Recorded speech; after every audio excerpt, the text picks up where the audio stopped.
संतप्त मानस शांत हूँ, जिनके गुणों के गान में बेवर्धमान महान जिन विचरे हमारे।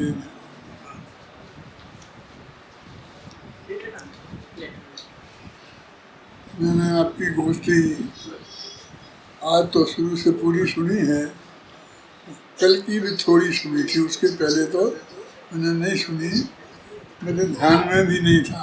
तो कल पूछा कि भाई तो कब है वो गोष्ठी, तो इन्होंने बताया कल है। कल तो मेरी अध्यक्षता में है, तो गोष्ठी कब से शुरू हुई, तो होगी जब भी हुई, लेकिन मुझे पता नहीं था, मैंने सुनी नहीं। लेकिन मुझे बहुत अधिक प्रसन्नता इस बात की है कि मैंने कल्पना नहीं की थी कि नए चक्र अपन लिखेंगे, पढ़ाएंगे, तो वो इस तरह चर्चा का विषय बनेगा। और हमारे विद्यार्थी विद्वान तो वास्तव में वो अच्छी कोटि के विद्वान हैं, उसे इस गहराई से चर्चा करेंगे, इसकी कल्पना मुझे नहीं थी। और एक दफ़े जब मैं सोनगढ़ में गुरुदेव के सामने नए चक्र पढ़ा रहा था, तो एक नए के बारे में जब मैं लिख ही रहा था, दिव्यार्थ नए है ना 10 प्रकार के, एक नए है, उसमें ध्यान नहीं आ रहा है, तो वो मैंने जाके गुरुदेव जी से पूछा कि ये इस नए के विषय के बारे में मैंने लिख तो लिया है, लेकिन फिर भी मेरे चित्त में थोड़ी शंका बनी हुई है, तो क्या आप इसके बारे में कुछ मुझे बता सकते हैं? आपका चिंतन हो कदाचित।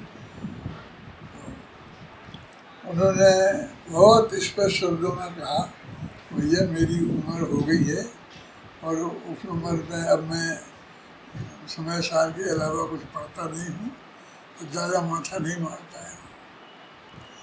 गुरुदेव श्री ने मेरे से ये कहा था, भाई ये उसी साल की बात है जिस साल मुझे गुरुदेव के सामने पढ़ाने का मौका मिला था, और नए चक्र ही मैंने पढ़ाने का नक्की किया था। उससे मुझे एक बात सीखने को गुरुदेव से मिली कि एक निश्चित उम्र आ जाने के बाद अगर आप समझें तो आपको ज़्यादा उलझना नहीं चाहिए। और मुझे बार बार वो बात याद आती है, जब भी कोई उलझन का मामला आता है तो अपने चित्त को वहाँ से हटाने के लिए गुरुदेव श्री का वो विकल्प है, वो कितनी सहजता से, कितनी सरलता से उन्होंने कह दिया कि मैंने नहीं सोचा, मुझे नहीं, कुछ नहीं, इस बारे में कुछ कहना नहीं है। हम तो एक छोटे से छोटा विद्वान, कहीं मैं इसका जवाब नहीं दूंगा तो ये समझा जाएगा कि मैं कुछ नहीं समझता हूँ, तो जो कुछ भी यहाँ कुछ ना कुछ कहो, और ये कुछ ना कुछ कहो, इसी चक्कर में इतनी चर्चाएँ इतनी लंबी हो जाती हैं। यदि आपको नहीं कहना है तो नहीं कहें, कुछ नहीं कहना है तो नहीं कहें, कुछ चिंता विशेष नहीं है, तो वास्तव में हमारे चित्त को आंदोलित किया है उसने, तो हम जरूर कहें। मैंने 1.5-2 दिन में सुना है,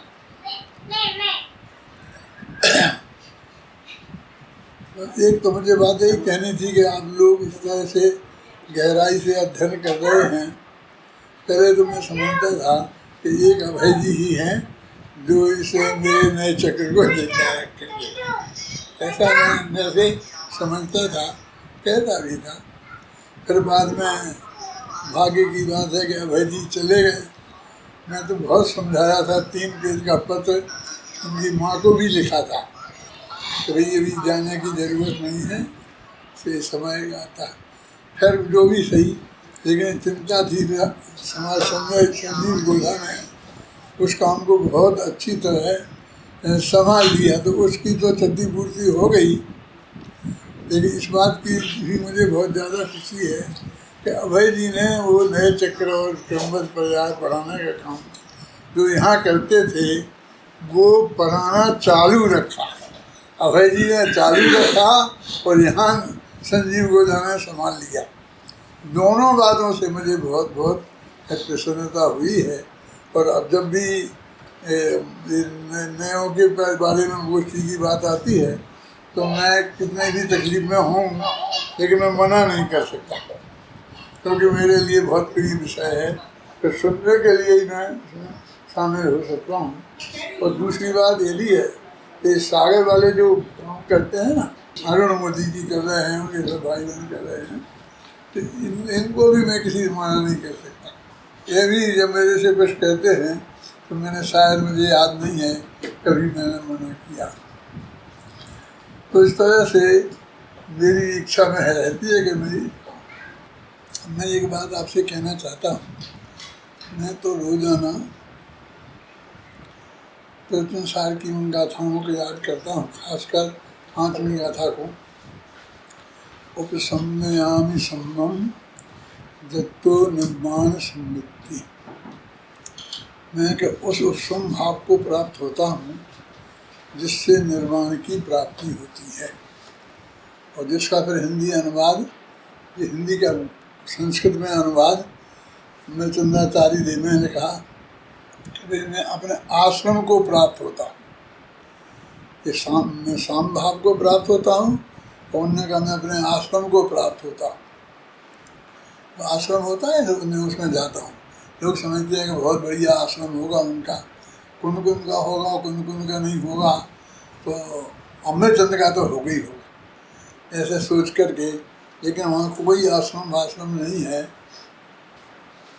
वे जिस साम्य भाव को प्राप्त होने की बात करते हैं, मैं उस साम्य भाव की बात करता हूँ। और उसी साम्य भाव से फिर उन्होंने, ऐसा नहीं कि 5 गाथाओं में मंगलाचरण की बात खत्म कर दी, मैं खत्म कहाँ की, तुमने साम्य भाव की बात शुरू कर दी। और फिर उन्होंने कहा ये साम्य भाव क्या है, कि धर्म है, चारित्र है, उसको चारित्र भी कहा, धर्म भी कहा, और कहा कि अभी हमारी समझ में नहीं आएगा तुम क्या कह रहे हो। तो उन्होंने ये कहा, मोह क्षोभ विहीनो परिणामो अपनो समो। मोह और क्षोभ से रहित जो परिणाम है आत्मा का, वो संभाव है। मोह माने मिथ्यात्व और क्षोभ माने राग द्वेष, माने चारित्र मोह दर्शन मोह दोनों से रहित जो आत्मा का परिणाम है वह सम है। उसको चारित्र कहते हैं, उसे धर्म कहते हैं। मैं उसको प्राप्त होता हूँ मंगलाचरण के बाद। परमात्मा के पास से वे निवृत्त हुए तो सीधे आत्मा में गए। माने वे मंगलाचरण जो है परमात्मा के पास थे ना, परमात्मा को याद कर रहे थे एक एक को नाम करके, और फिर ये भी कह रहे थे भैया प्रत्येक को सामूहिक रूप से याद करता हूँ, फिर जुदा जुदा भी करता हूँ, तो सबके नाम लेना तो संभव नहीं है, इसलिए तुम सब लोग इसमें सबको याद करना चाहता हूँ। इतने विस्तार में जाके भी स्वामी भाव को प्राप्त होते हैं। मैंने इन 2-3 वर्षों में जितना भी तत्व चिंतन किया है, तो मैंने शायद कभी कहा था कि मैं आप लोगों से, मैं फिर थोड़ा कहता हूँ कि मैंने बहुत सोचा कि अभी मैं धर्म के क्षेत्र में और कहाँ तरक्की कर सकता हूँ, कहाँ आगे बढ़ सकता हूँ। पूज्य गुरुदेव श्री के प्रताप से मेरे को ये तत्व ज्ञान की धारा मिली है, और ये परम सत्य वहाँ भाग्य से हाथ लगा है। तो मुझे अभी, और इतनी आयु मिल गई, मुझे भरोसा नहीं था कि मैं इतना जीऊँगा, क्या नहीं ना। तो मुझे अभी कुछ ना कुछ इसमें आगे बढ़ने की कोशिश करना चाहिए। मैंने सोचा मुनि धर्म के बारे में, श्रावक धर्म के बारे में करते करते अपने को बहुत अक्षम पाया। तो मैंने कहा भाई थोड़ा वृत्तांत तो ले सकते हैं हेमचंद जी। मैंने सोचा गंभीरता से कि अभी हम क्या, कुछ है ही नहीं, ये बाहर से देखते हैं तो ऐसा कुछ दिखता ही नहीं है। यदि हम लोग व्रत लेंगे तो वो हमें छोड़ना पड़ेगा, और वो हम नहीं छोड़ सकते हैं। लेकिन मैं बहुत गहराई से मैं गया तो बाही में ही अटक के रह गया। बाही में ही मैंने कहा कि हम हार्ट के पेशेंट हैं और हमको एक निश्चित मात्रा में खून को पतला रखना है। हर 7 महीने जांच करवानी है। यदि 2 से 2.5 के बीच में हो गए तो ठीक, यदि कम हो गए तो दवाई बढ़ानी है, ज़्यादा हो गए तो दवाई घटानी है। और ये दवाई कौन सी है, कैसी है, इसका हम कोई नक्की नहीं कर सकते। क्या हम ये दवाई छोड़ नहीं सकते हैं। यदि जीना है, यदि खून गाढ़ा हो जाएगा तो क्लोटिंग हो जाएगी, समझे ना। तो जो भी वो बीमारी क्लोटिंग होती है, उससे जो बीमारी होती है वो हो जाएगी। और नहीं तो खून पतला हो जाएगा तो ब्रेन हेमरेज वगैरह ऐसी कुछ होती है, बीमारियाँ बताते हैं डॉक्टर, वो हो जाएगी। तो ये आपको रखना है। तो मैंने कहा भाई ये एक तो गया, कभी मैं कोई प्रतिमा नहीं ले सकता। वाही व्यवहार की दृष्टि से भी मैं टीवी पे बोल रहा हूँ, अपने सब विद्यार्थियों के सामने और सारे देश के सामने। क्या मेरे कहने का मतलब कोई छिपाने की बात नहीं, मुझे बोलना है। तो इसलिए मैंने कहा वो नहीं हो सकता है कोई, लेकिन अपना गुरुदेव के हिसाब से चौथे गुणस्थान की भूमिका तो मैं तो हो ही सकता है कि जो हमारी स्थितियाँ हैं और जिन स्थितियों में हम हैं, तो इसके हिसाब से हमको सोच के निर्णय करना चाहिए। तो उस भूमिका में तो हमको अभय जी आना ही चाहिए। अब मैं उसमें से फिर मैंने ये सोचा कि उपसम्यामि सम्मम जतो निर्माण संपत्ति। कुंद कहते हैं कि मैं उस आश्रम को जाता हूँ अब मैं शांति से। तो वे कहाँ गए थे, उनने कौन सा साम्य प्राप्त किया था। वो तो मुनिराज थे इसलिए गए होंगे, आप उनकी बात क्या करते, वो तो आप पहले ही मैदान छोड़ चुके हैं। लेकिन ये बात तो वो बात है समझ दृष्टि जहाँ पहुँचता है, समझो जहाँ हमारे गुरुदेव पहुँचे हैं, ये तो वो साम्य भाव क्या है हमें समझना चाहिए ना। अब वहाँ ये देख के अभी जो अनुयोगों की बात आप कर रहे थे, चरणानुयोग के हिसाब से शुरुला की बात करी थी, और फलाने अनुयोग से, वो फलाने अनुयोग से, तो ये असली जो मूल तो चीज़ यही है ना, धर्म ध्यान करना तो यही करना है। अब इसमें जब हम वो साम्य भाव को प्राप्त होंगे और वो साम्य भाव मोह और क्षोभ से रहित है, तो मिथ्या तो अनंतानबंदी जाएगा और जो साम्य भाव प्राप्त होगा तो चौथे गुण स्थान वाला होगा। जो अनंतानबंदी अप्रत्याख्यान और जो मिथ्यात्व जाएगा तो उससे वो पंचम गुण स्थान वाला साम्य भाव प्राप्त होगा। और यदि 3 कसाय का अभाव होगा और जो भी सब होगा जो शास्त्र में बताया है, तो ये 7वें शास्त्र गुण स्थान वाला साम्य भाव प्रकट होगा। लेकिन साम्य भाव तो प्रकट होगा। अब सवाल तो साम्य भाव प्रकट करने की है, साम्य में जाने की है।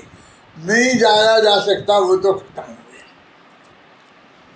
क्या कहना हो राकेश, कभी पंचम काल है, फलाना है, तो इसलिए धर्म धारण नहीं किया जा सकता।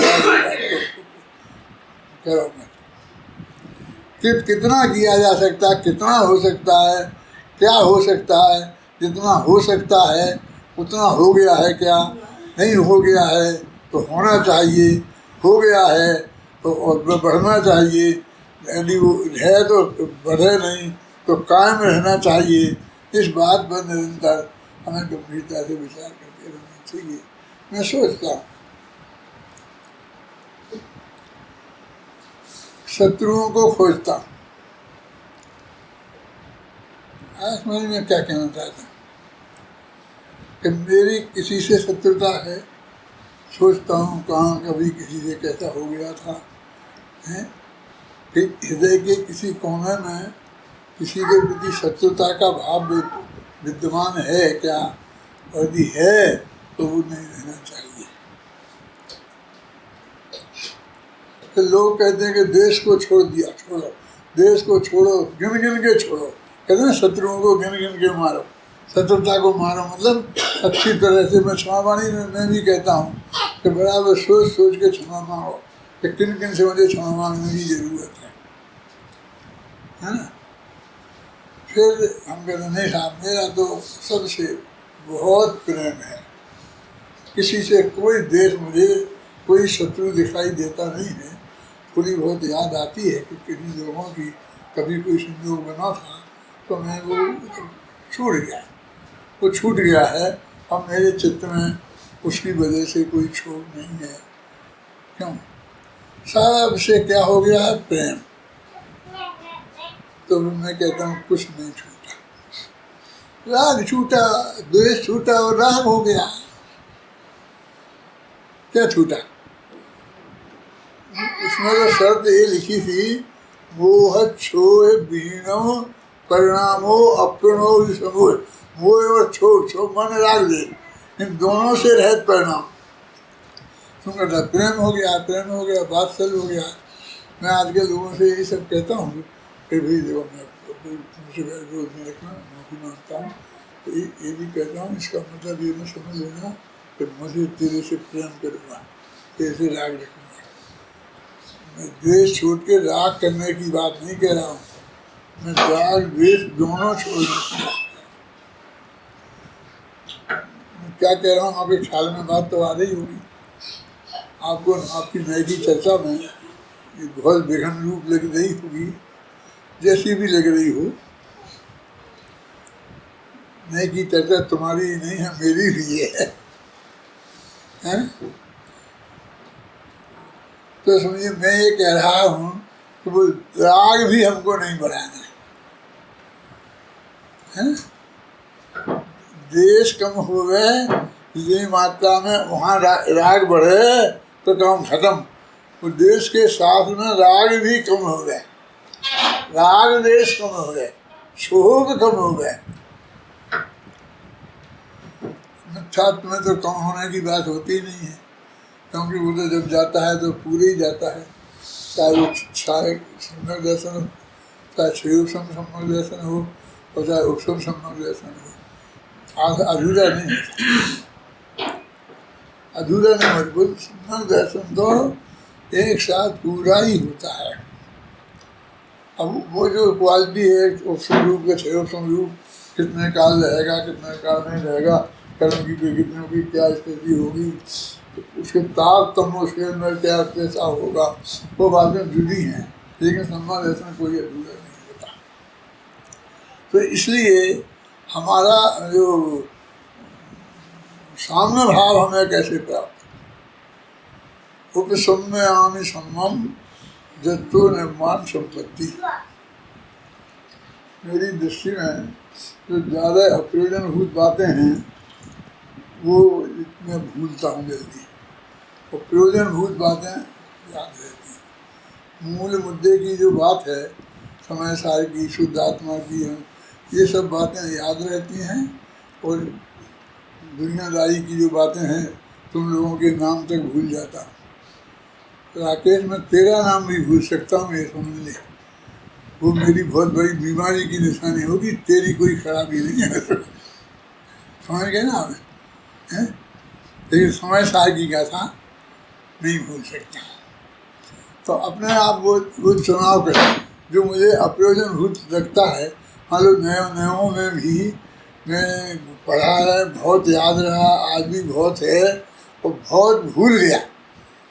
उसमें भी प्रयोजनभूत अप्रयोजनभूत मेरी बुद्धि ने छांटा होगा कि क्या भूला जा सकता है, वो भूल जाओ।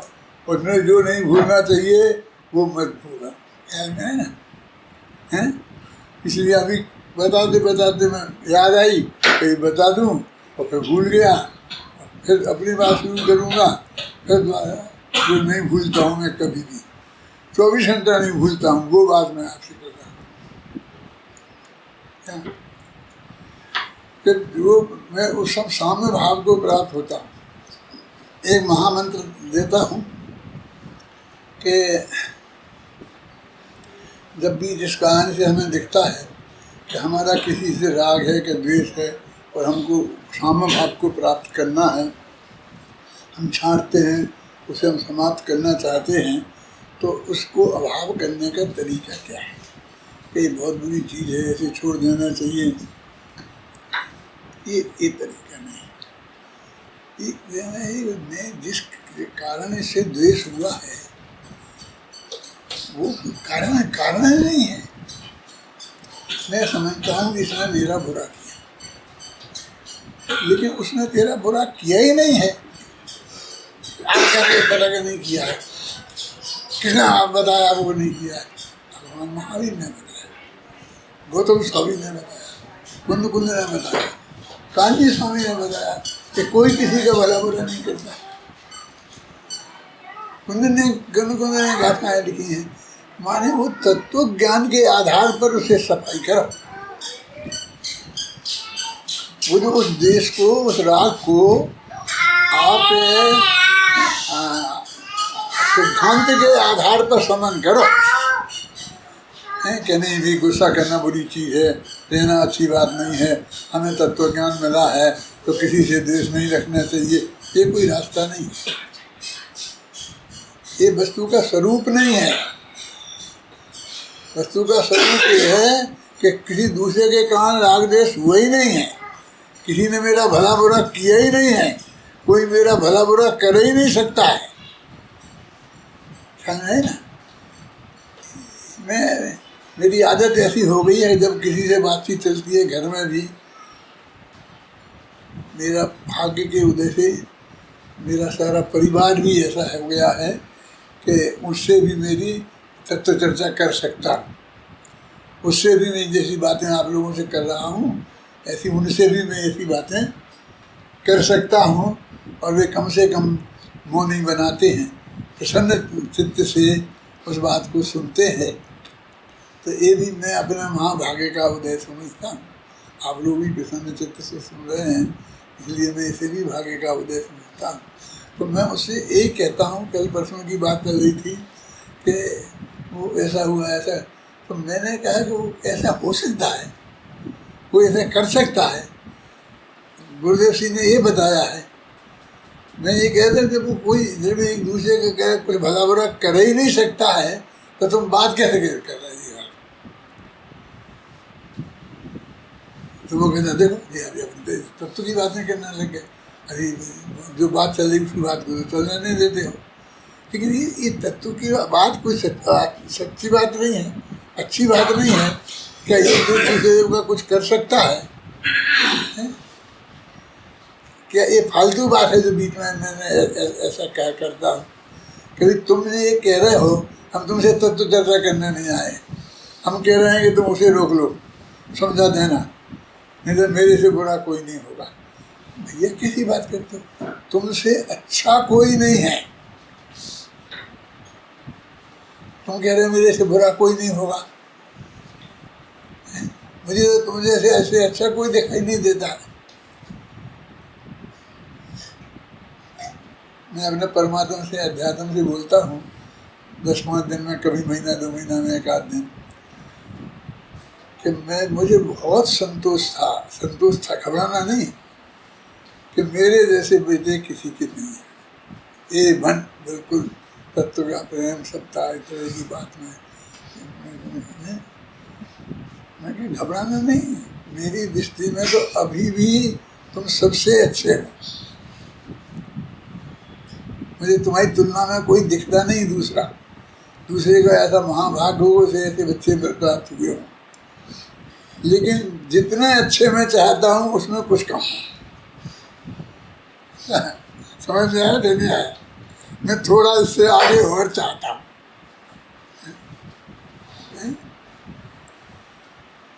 ये तत्व ज्ञान को और थोड़ी गहराई से समझ लो। कैसे समझ लो? अब ये नहीं उसमें नए चक्र में क्या लिखा, इस नए चक्र में क्या लिखा, क्या समझ लो कि एक गुरुदेव ने बताई ना, ये बातें हाथ पे रखे आंवले जैसी है ना, कि भूलती नहीं ना, एक देव दूसरे देव का करता नहीं है, सब कुछ नक्की है।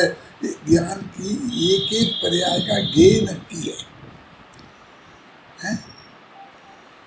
तुम्हारा वो झगड़ाने पड़ गया, कौन सा कि आत्मा पर को जानता है कि नहीं, कि स्व को जानता है, क्या बात करता है। तो एक एक समय की पर्याय का क्या ज्ञेय है, वो स्व है कि पर है? क्यों? तो नरमल जी तो कहते हैं छपक श्रेणी में भी अर्थ संक्रांति होती है और ज्ञेय बदल जाता है, और उस समय की पर्याय का जो ज्ञेय बनना होगा बनेगा। तो उन्होंने कहा फिर वो बंध शुरू हो जाता होगा ना, वो निर्जरा रुक जाती होगी, निर्जरा की वृद्धि के नहीं रुकती है। क्यों? क्योंकि विपरागता खंडित नहीं होती है। तो नरमल जी ने लिखा ना, ये सिद्धांत मेरे कहने का अर्थ है, एक देव दूसरे देव का करता नहीं है, कोई किसी का भला बुरा नहीं कर सकता है। मैं तो अभी 10-5 दिन के भीतर 10-5 दफ़े कहा होगा लोगों से कि भाई अपने परिणामों को सुधारना चाहिए, सुधारना चाहिए। कि आप ही तो कह रहे हैं परिणामों को सुधारना चाहिए, क्यों न सुनील? ये नहीं कह रहा हूँ मैं तो रोज ही 10 दिन में 10 दफ़े पूछ चुका हूँ अपने लोगों से कि हम सुधार सकते हैं। जो नक्की है वो हम सुधार ही नहीं सकते। और अगर हमारा अगला भव नक्की है और अगला भव में नक्की है, तो मतलब वो अगला भव में तुम ऐसे खोटे परिणाम करते रहोगे तो अगले भव में वहाँ कैसे जाओगे स्वर्ग में? कि नहीं, हमारा स्वर्ग जाना नक्की होगा तो उसके पहले वहाँ जाने के लिए कैसे भाव होना चाहिए वो भी नक्की होंगे, और उनके लिए कैसा कर्म उदय में आना चाहिए वो भी नक्की होगा, और कैसा कर्म बनना चाहिए वो भी नक्की होगा ना। तो मैं आपसे पूछ रहा हूँ कि आप मुझे जो उपदेश दे रहे हो कि परिणामों को संभालने के लिए कह रहे हो, मैं भी कहता था, लेकिन मुझे बताओ कर सकते हैं क्या? तो मेरे से तो जब भी ये भाव आता है तभी तत्काल ये भाव आता है कि हम इस तरह से। प्रदीप जी मेरी बात अब समझ में आती कुछ के नहीं? समझ में आने, आपकी बुद्धि तो बहुत अच्छी है, आपकी बुद्धि पे मुझे बिल्कुल भी शक नहीं है। मैं तो ये कह रहा हूँ स्वीकृत होती कि नहीं, चित्त को स्वीकृत होती कि नहीं। वो समझता है ये मेरी मजाक उड़ा रहे, मेरे से तर्क कर रहे कि मैं ये कह रहा हूँ। तो नहीं, सचमुच में एक तर्क नहीं करता हूँ, मैं पूछता हूँ कि बदला जा सकता है क्या? क्योंकि मेरे दिमाग में तो ये घुस गया कि बदला नहीं जा सकता। आप समझे? अपना अभय जी तुम्हारे यहाँ अभी देवलाली में प्रशिक्षण शिविर होगा, तो किस दिन कितने बजे तुम्हारा क्लास होगी और किस दिन कितने बजे मेरा प्रवचन होगा, ये नक्की है कि नहीं? कभी नक्की करना है बोलो संदीप, नक्की है कि नहीं है? मैं आप तुमसे पूछना चाहता हूँ। नक्की है, बराबर नक्की, और उसमें रंज मात्र भी बदलाव नहीं किया जा सकता, कोई नहीं कर सकता कि दादा आपके हाथ में तो सब कुछ है। तो यही तो सारी जिंदगी सब कुछ नहीं है, कुछ नहीं है। अब हमने ये सीखा, ये तत्व ज्ञान है, ये तत्व चिंतन कहते हैं। क्या क्या अभी के कुछ नहीं कर सकते, नहीं किया जा सकता, तो फिर क्या करें? उपाय क्या है? पुरुषार्थ का क्या होगा कि तुम सहज भाव से उसे स्वीकार कर लो।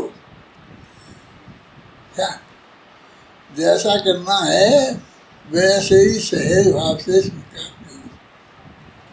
मैं एक नई किताब लिखना शुरू किया है।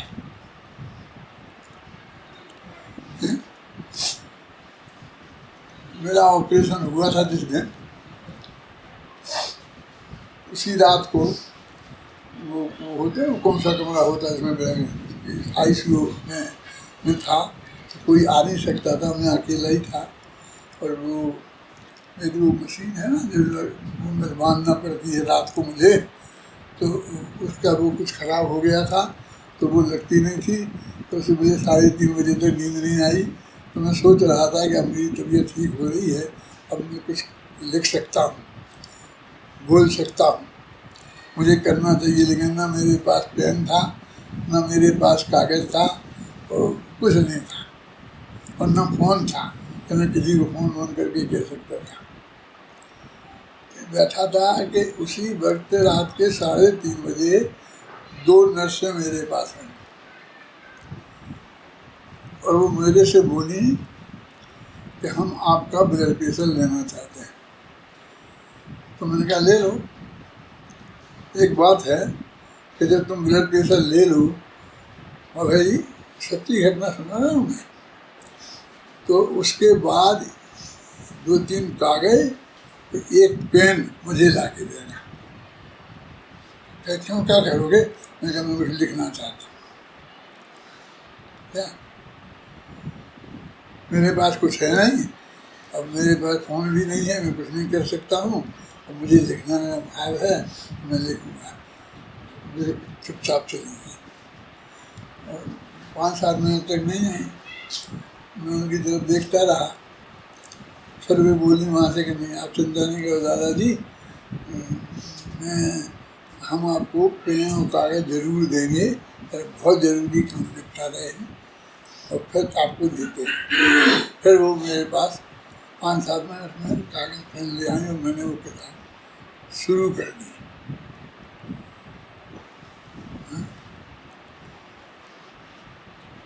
अब कहेंगे इसमें ऐसी क्या बात थी जो आप इतनी बहुत करे? तो मैंने सोचा मेरे क्या क्या करूँ, प्लानिंग करी, क्या करूँ, क्या लिखूँ। फिर दिमाग में कुछ नहीं था। तो सब लोग मेरे से कहते थे आप अपनी कुछ आत्मकथा लिखो, आत्मकथा लिखो, ये लिखो, ये लिखो। मेरी शादी का शुरुआत हो गया ना, तो मरते मरते दम तक उन्होंने मेरे को चिट्ठियाँ लिखी, ये की, आप देखो मैं बनी जी की आत्मकथा पढ़ रहा हूँ, तो मुझको बहुत वो अच्छा लग रही है, आपकी भी बहुत अच्छी रहेगी, ये लिखते थे मेरे को चिट्ठियाँ लिखी। मैंने कहा सोचा कि क्या रखा है इसमें। मैं उनसे कहता रहा, वो बचपन में जो निश्चित रूप से अज्ञान की दशा थी, कुछ मतलब उसमें तत्व की बात नहीं है। ऐसी 10-15-20 वर्ष की उम्र तक तब मैं क्या लिखूं, इससे क्या फायदा है कि बड़ी जी ने लिखा, फलाने जी सब जी ने लिखा होगा, लेकिन मुझे उसमें कुछ दम नहीं आता। तो मैंने सोचा रात को कि अपन उल्टी आत्मकथा लिखा, जन्म से लेके मरण तक की नहीं, अभी से लेके जन्म तक की, उल्टी आत्मकथा। और मैंने वहाँ हेडिंग लिख दिया, जीवन की उल्टी आत्मकथा, और लिखना शुरू कर दी। तो 1 पेज लिख दिया। अब क्या होगा उसमें, कैसे होगा, ऐसी अचपटी बातें होंगी। मैंने इसमें एक ही बात लिखी कि शुरू के जीवन में तो मुझे कुछ दिखता ही नहीं है कि जिससे इस जगत को कोई फायदा होगा। अब अभी जैसा मैं जीवन जी रहा हूँ, हो सकता है उसमें कुछ ऐसा हो कि लोगों को सुनने पढ़ने में मिल जाए तो शायद कुछ उपयोगी हो। समझे जी? अभी जो मैं जैसा जीवन जी रहा हूँ, अभी जो मेरे चिंतन में, मेरे विचार में जो बात आ रही है, यदि उस बात को मैं लिखूँ संजय, तो शायद कोई अच्छी मतलब की बढ़िया बात आ सकती है। वो जन्म से तो लिखने का कोई मतलब नहीं है। मैं प्रतिभाशाली था और मैं सब विद्यार्थियों में अच्छा नंबर आते थे और फलाना होते थे, उसमें कोई दम नहीं है, उसमें कोई फायदा नहीं। अब मैंने वहाँ से आत्मकथा लिखना शुरू कर दी है। क्या मैं जीवन की उल्टी आत्मकथा जब इसके काबिल हो जाएगी, जब मैं आप लोगों को पहुँचाने के काबिल, तो फिर मैं उसे छपाने की कोशिश करूँगा। अभी मैं लिख रहा हूँ, तो मैं उसमें यही सोच रहा हूँ जो मैं आपको बता रहा हूँ कि क्या उपाय है, क्या करें कि आपको हमको किसी से राग द्वेष आता है तो अकर्ता भाव से मैं किसी का करता ही नहीं है। ये चिंतन करो, अपने पास ये है कि नहीं है, हैं? अभी ये करना है, भगवान से प्रार्थना करना है तो क्या मांगना है।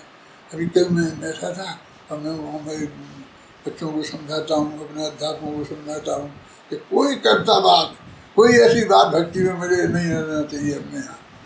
और कोई का लड़का नया आ गया था और वो बोल रहा था, क्या बोल रहा था, तेरा क्या बिगड़ता है मेरी बिगड़ी सुधरती है। मैंने कहा भगवान से कह रहा है। तुम्हारा क्या जरा सा मेरी तरफ देख लो, थोड़ा तुम कर दो तो मेरा काम हो जाएगा। तुम्हारा क्या बिगड़ता है? मेरी बिगड़ी रहती है। किससे कह रहा है? वो कौन है? वो भगवान का क्या स्वरूप है? क्यों छोटे मनीष मारे भ्रमण की भक्ति के समय में ये चल रहा था। मैं तो आकुल बैठे हुए। उसी वक्त मैंने अपनी सेक्रेटरी को बुलाया। ये क्या है? मैं कहती क्या हो रहा? किसका बिगड़ता है? किसका सुधरता है? भगवान से ऐसी बातें करते हैं कि तेरा क्या बिगड़ता है? तेरा मेरा की भाषा करने बात करते हैं। अब आपकी भी भूल गए हैं?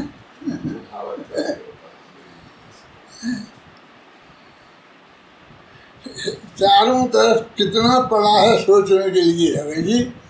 वो तत्व ज्ञान जो पूज्य गुरुदेव की प्रताप से अपन लोगों ने सीखा है, उसके अंतर्गत जो चारों तरफ है, उसके संदर्भ में वो विचारने की जरूरत नहीं है।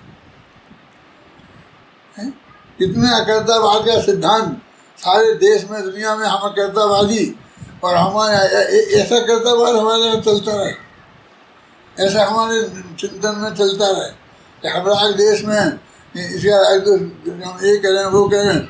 यहाँ तो कहते कोई करता ही नहीं है, सब कुछ नक्की है और जो कुछ होता है वही परिणमित होता है और उसी के हम कर्ता कहलाते हैं या परिणमति सा करता।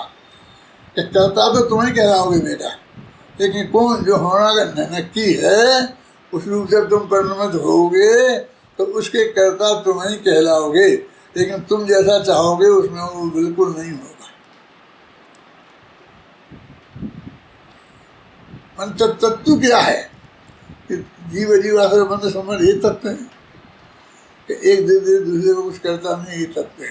सब कुछ नक्की है, हमारे ज्ञान का गेय तक नक्की है और वो परीक्षा को सूत्र में लिखा है। तुमसे मैं क्या कहूँ? मैं सोचता हूँ मैंने पढ़ा था 11 वर्ष की उम्र में परीक्षा मुक्त सूत्र। तुम्हारी परीक्षा मुक्त सूत्र पढ़ने वाले कोई 11 वर्ष की उम्र के नहीं होंगे, लेकिन हम तो हमारे पास आते हो 15-16 वर्ष की उम्र में, तो 1 महीना भर के भीतर ही पढ़ा देते हैं। हम देर नहीं करते, आते ही लेट हो। मैंने 11 वर्ष की उम्र में पढ़ा था और मुझे विचार आता है कि 11 वर्ष की उम्र के बाद, हमने 80 वर्ष के बाद में वही समझ में आ रहा है कि हर ज्ञान का गेय नक्की है। अबे जी सब अपने ही आत्मा ही जानने में आता होगा, पर जानने में नहीं आता होता तो सबका यही नक्की होता है, अपने आत्मा को जानता है। तो ये जानने के वो ये दो का जानने का सवाल कहाँ खड़ा होता है?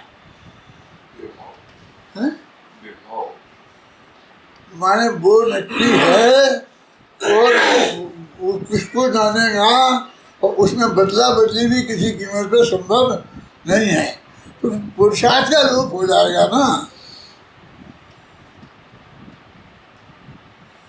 कि भैया ये सहज भाव से इसकी स्वीकृत होना यही सच्चा पुरुषार्थ है।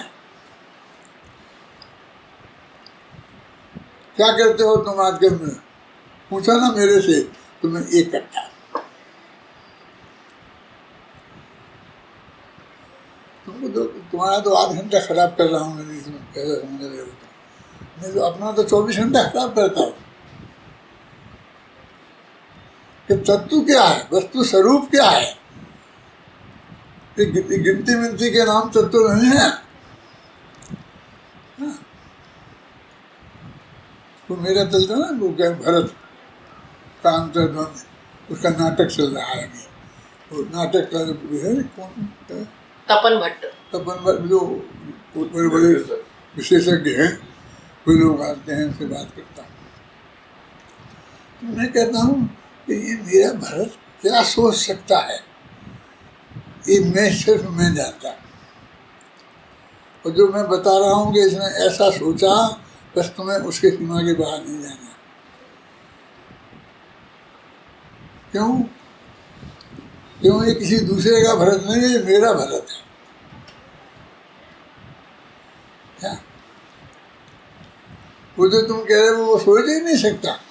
उन्होंने कहा मैं बाहुबली को ऐसा कर दूंगा, ऐसा कर दूंगा। मैं कहना नहीं, ये मेरा भला सोच ही नहीं सकता।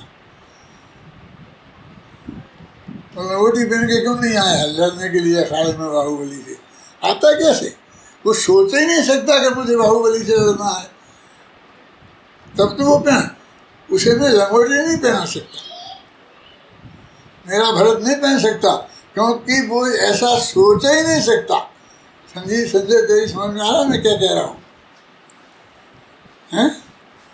वो सोच नहीं सकता है, वो ये सोच नहीं सकता है कि मैं क्या मैं वो करूँ। वो मनुष्य कहता है कि अब क्या होगा, तो क्या होगा कि आप लड़ोगे नहीं, जीतोगे नहीं, चक्कर में जाएगा नहीं, अब क्या होगा। तो कहते हैं केवल के ज्ञान में जो देखा होगा वो देखा।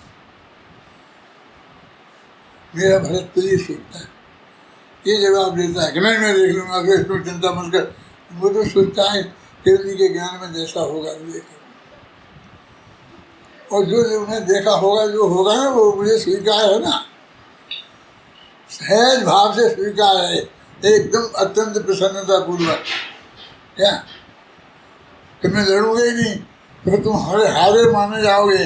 कि मैं हार मानने को तैयार हूँ ना। ये मेरा जीतने वाला भरत नहीं है। समझ में आया मैं क्या कह रहा हूँ?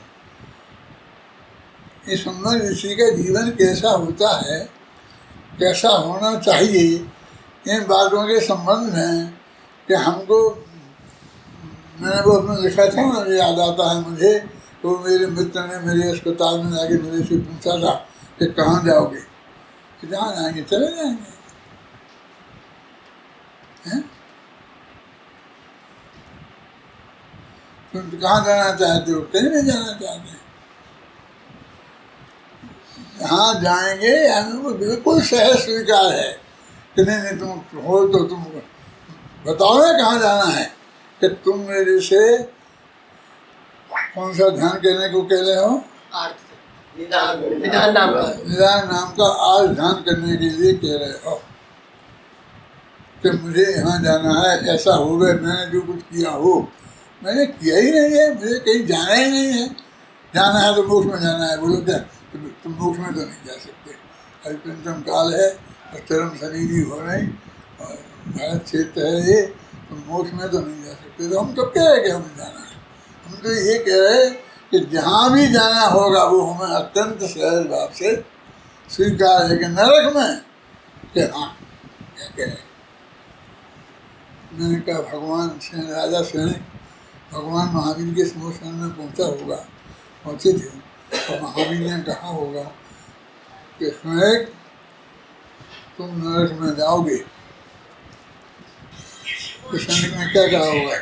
नहीं साहब मैं तो आपकी शरण में आ गया, अब ऐसा कैसे हो सकता है, आपके यहाँ भी ऐसा न्याय थोड़ी होता है। क्या यही कहा होगा? क्या बोलते, क्या नाम है तुम्हारा अरुण भाई? क्या क्या कहा होगा? कहना फिर वहाँ से आओगे तो तीर्थंकर होगे, यहाँ फिर वहाँ से मोक्ष में जाओगे। तीनों बातों में एक सी हाँ आई होगी कि नहीं? सम्मदृष्टि थे ना, तो तुम सम्मदृष्टि बनना चाहते हो तो एक ही हाँ आनी चाहिए कि नहीं? तुमने इतनी सी बात विकल्प में कह दी कि तुम्हें कि नरक में बता दिया तो तुम मान लोगे? क्यों? यदि हमें नरक में जाना है, मानना है, तो इतना मानने में क्या दम है? हमें तो केवल जी के ज्ञान में जो आया है, जो भविष्य में की है, वो बिल्कुल मान्य है। आज ही मैं सोच रहा था, आज मैंने पंक्ति लिखी भी है।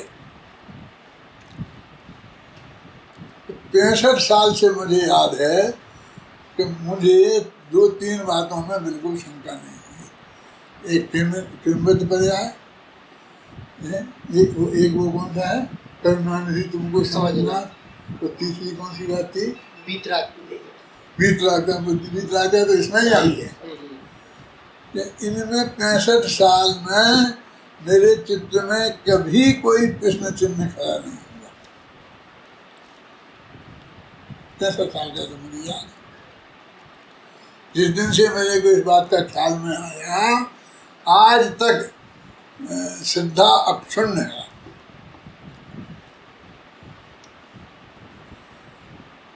ये तत्व है, ये विचारो, ये सोचो, ये करो।